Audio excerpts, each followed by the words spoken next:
კერა ტრადიციული საცხოვრებლის კერა სამეურნეო ფუნქციის გარდა ასრულებდა სოციალურ ფუნქციასაც ასრულებდა, რელიგიურ ფუნქციასაც ასრულებდა. კერის ასე ვთქვათ, მთავარი მეპატრონე გამგებელი, ცეცხლის გამგებელი იყო ჩვეულებრივ ოჯახის უფროსი დიასახლისი. აქ არის მრავალი რიტუალი ჩაწერილი საქართველოს სხვა კუთხეში ცეცხლის შენახვასთან დაკავშირებით. საღამოს ქალი ჩაახოვდა ცეცხლს, წარმოთქონდა სპეციალურ ფორმულას, რომ დილამდე მიაღწია და ასე თითქმის მუდმივი ცეცხლი იმთო აი ტრადიციული საცხოვრებლების კერებში. ძალიან საინტერესო წესჩვეულებებია დაკავშირებული კერასთან.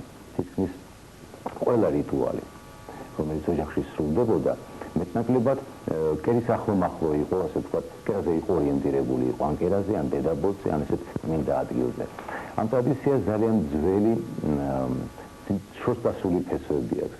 აი არქეოლოგიური გათხრების მიხედვით 7000 წლის წინანდელ საცხოვრებლებში აღმოჩენილია უძველესი ქართული კერის ნიმუშები. აი იქ ჩანს თვითონ მატერიალური კულტურის ძეგლში ჩანს მისი იდეოლოგიური გააზრება. იქ არის რომ კერის თვითონ ფორმა განასახიერებს ქალის საპროდუქციო ორგანოს განასახიერებს, ზედად კიდე მამაკაცია. დაახლოებით აღიქმოდა აი ნაყოფიერების კულტთან დაკავშირებულ რიტუალად. ამდენი ხანი დრო გასულია და მაგალითად გასული საუკუნის მოგზაურებსა და ეთნოგრაფებს დაფიქსირებული აქვს ცოცხალი რიტუალი, რომელიც სრულდებოდა დაახლოებით ისეთივე შინაარსის, ეგრეთ წოდებული ბოსლობის რიტუალია, სადაც ქალი და მამაკაცი სწორედ ესეთი ურთიერთობის სიმბოლურ ქმედებას შადიოდა.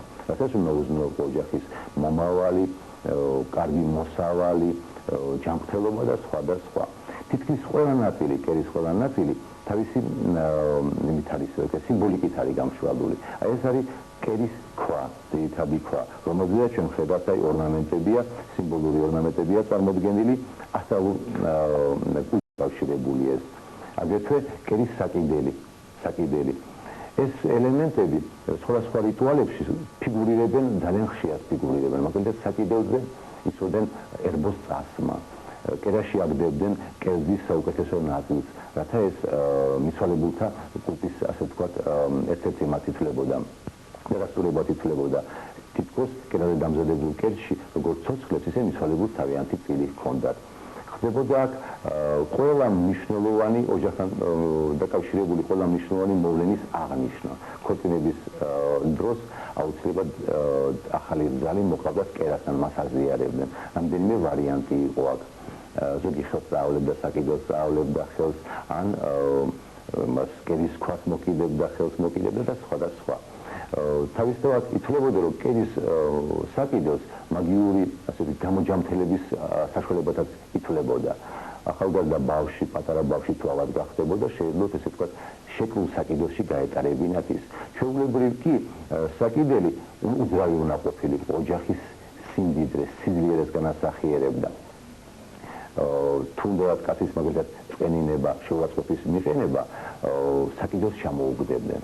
ეს ითვლებოდა ყველაზე მძიმე დანაშაულად ითვლებოდა. კერასთან დაკავშირებული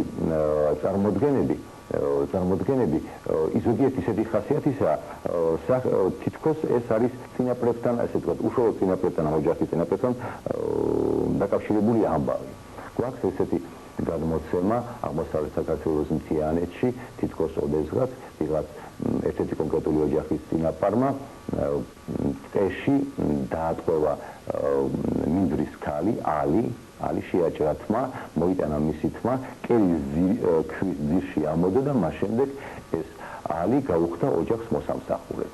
გადმოცემის მიხედვით, როდესაც ალი ინთავისუფლებს თავს, იმდენად უხვი იყო ესე იგი ეს ოჯახი და ძლიერი ხდებოდა ალის ყოფნის პერიოდში, როგორც იგი განთავისუფლებოდა, გაიქცეოდა ალი ამ ოჯახიდან, ინფორმატორები განმოგცემენ, რომ იმ ოჯახში ბარაკა ისე ვერ გაჩერდებოდა, როგორც წაქცეულ კაცში წყალიო. რიტუალებიდან აქ შეიძლება კაცმა გაიხსენოს საახალწლო რიტუალი. თავიდან ბოლომდე პრაქტიკული მზადება საახალწლო სუფრისათვის მაგიური შინაარსით იყო გამშვალული იყო. აქაც ხოვდნენ ბედისკვერებს აცხობდნენ ყველა ოჯახის წევრზე და იმის მიხედვით თუ ბედისკვერი რომელი იმატებდა, იქლებდა, წინასწარ მეტყველებდნენ წელიწადი როგორი იქნებოდა, საქონელი იმატებდა თუ იქლებდა, ვინმე ოჯახში ავად გახდებოდა თუ სხვა და სხვა. ამ რიტუალებს შორის შეიძლება კაცმა მოიგონოს კიდევ უბრალოდ მარტივი მაგიის მაგალითები. როდესაც კერის ცეცხლს რიტუალური ფორმულის ამოქმნის დროს ასე აბნევდნენ და აბნევ ნაკვერცხალს მიაყოლებდნენ სიტყვას ამდენი ქათამი, ამდენი საქონელი და სხვა და სხვა. კერის შესახებ ბევრი შეიძლება კაცმა ილაპარაკოს, რადგანაც კერას დღესაც კი ტრადიციულ აზროვნებაში საკმაოდ ესე იგი დიდი ადგილი უჭირავს ქართველ მთიელთა ცხოვრებაში. აი საკიდელი თავისთავად მრავალ ფუნქციას ატარებდა, ესე იგი სამეურნეოს გარდა. აქ ის ვთქვით, მაგრამ მნიშვნელოვანი ასეთი წესშეულება დაკავშირებულია საკიდებთან, დაფიცების წესშეულება, როდესაც რაღაც მტკიცე ფისი იყო ასე ვთქვათ გასაღები, თუ ოჯახის წევრი საკიდელს ხელს შეავლებდა და იტყოდა ფისიტყოდა, ის ასე ვთქვათ ხალგაულელი იყო. საკიდელს აგრეთვე თავისი ფუნქცია ჰქონდა შერიგების დროს, მოსისხლეთა შერიგების დროს. თუ მოსისხლე, რომელსაც მოძებდა ასე ვთქვათ შუის მაძიებელი და მას მოკლა უნდა შეახსენდა რომელიმე ოჯახში საკიდელს მოკიდებდა ხელს, ითვლებოდა რომ ამ საკიდლის, ანუ ამ ოჯახის ფავილობის ქვეშ არის და მოსისხლე მას ხელს ვეღარ შეეხებდა, თორე ის ოჯახი მას სტრად გაუხდებოდა აუცილებლად. აი ესეთი შეულებები იყო დაკავშირებული ასეთ უბალო, ასეთი მატერიალური ნივთიერი კულტურის ასე ვთქვათ ელემენტებთან.